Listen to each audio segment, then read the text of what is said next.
Okay, back with some other questions, some other things that were asked. Okay, Seligman asked why are waifus as a concept such a popular thing? Um, that's a very...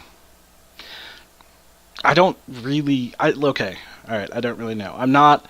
Anime is not one of those particular genres I really ever delved too deeply in, despite some friends of mine in college who really wanted to drag me into it, but I just never got into it.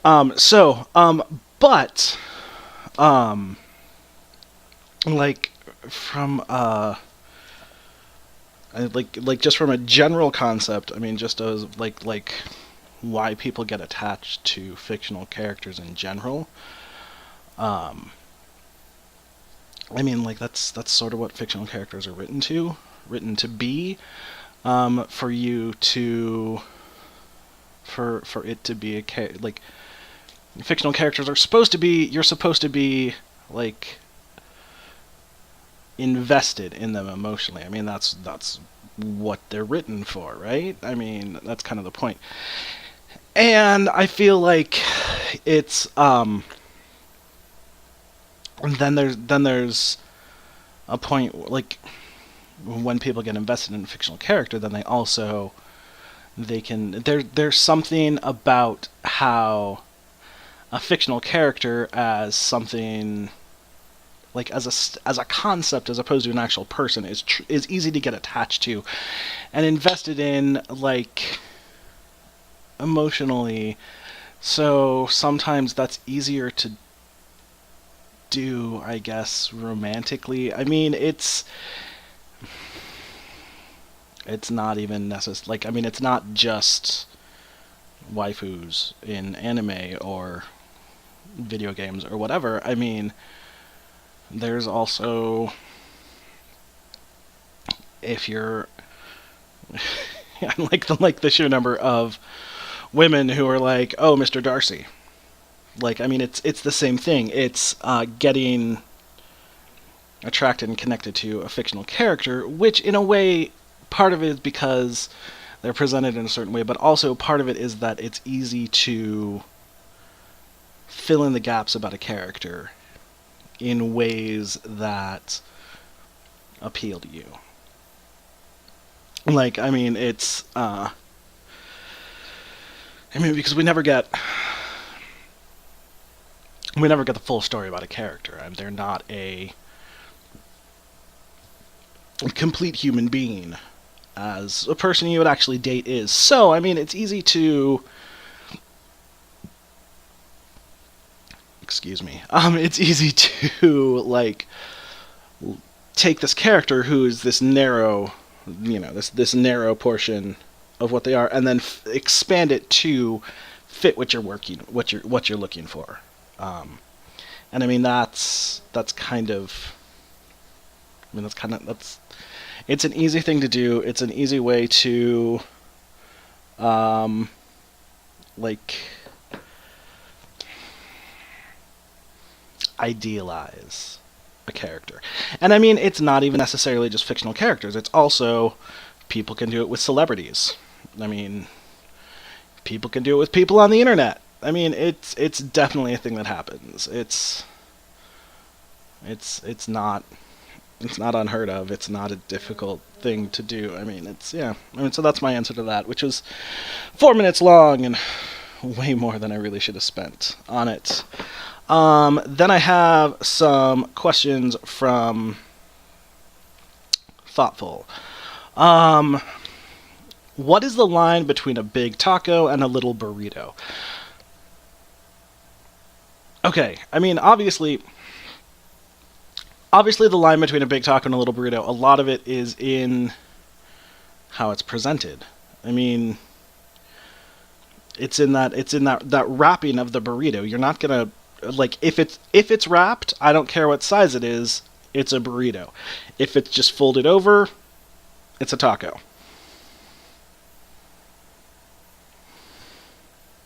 That's where I'm drawing the line. That's how it works to me. Um, let's see. Next question: if you could only drink two things, one alcohol, one non-alcohol, what would it be? I mean, I feel like the non-alcohol should be water. So I'm going to assume that water's a freebie. Otherwise, that's basically what I have to drink in order to survive, right?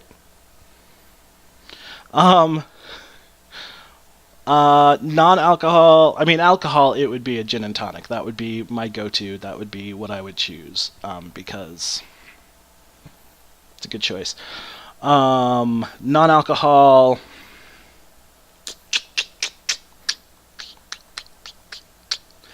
Man, there's a lot of really good choices here. But being realistic about it, I need caffeine, so I'm going to go with iced coffee. Yeah. I mean, because I could go with a number of other things, non-alcoholic, apple or orange juice, horchata, like a lot of stuff, but I need the caffeine to survive. I mean, that's just a thing.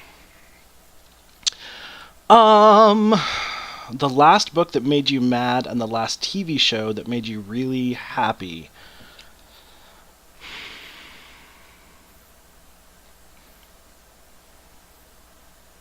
Well, okay, the last TV show that made me really happy was, spoiler alert, Game of Thrones, because fucking Littlefinger finally fucking died.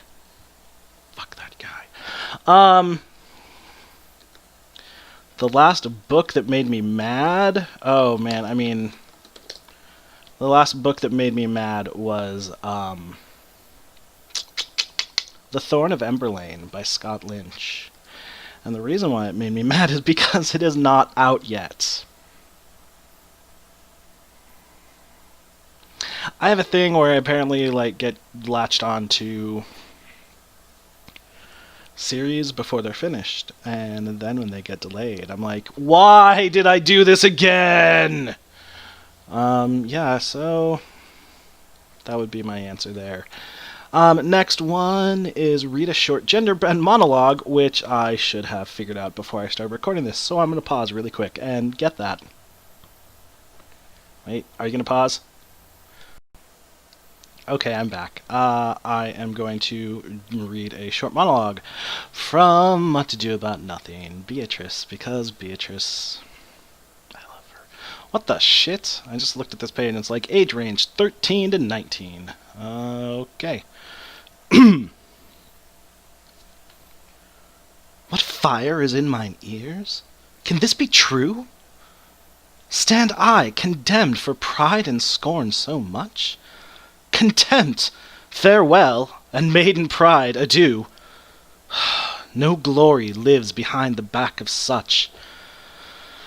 And Benedict, love on.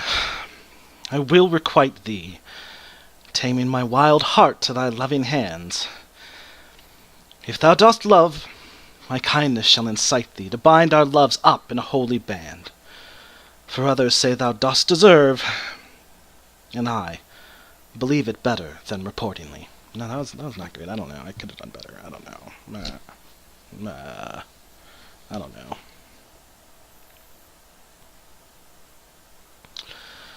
Dun, dun, dun, dun, dun. So there was that. And finally, wait. Now it's gonna. Lastly, a ramble of what you think is perfect weather. So my idea of perfect weather. Perfect weather. My idea of perfect weather is probably different from most people's. Cool and cloudy and a little bit of rain and maybe a breeze, probably somewhere in the mid 60s, and just overcast and really nice and quiet and not like the weather I have here. So yeah, I think that's probably enough. So I'm gonna go. Thank you.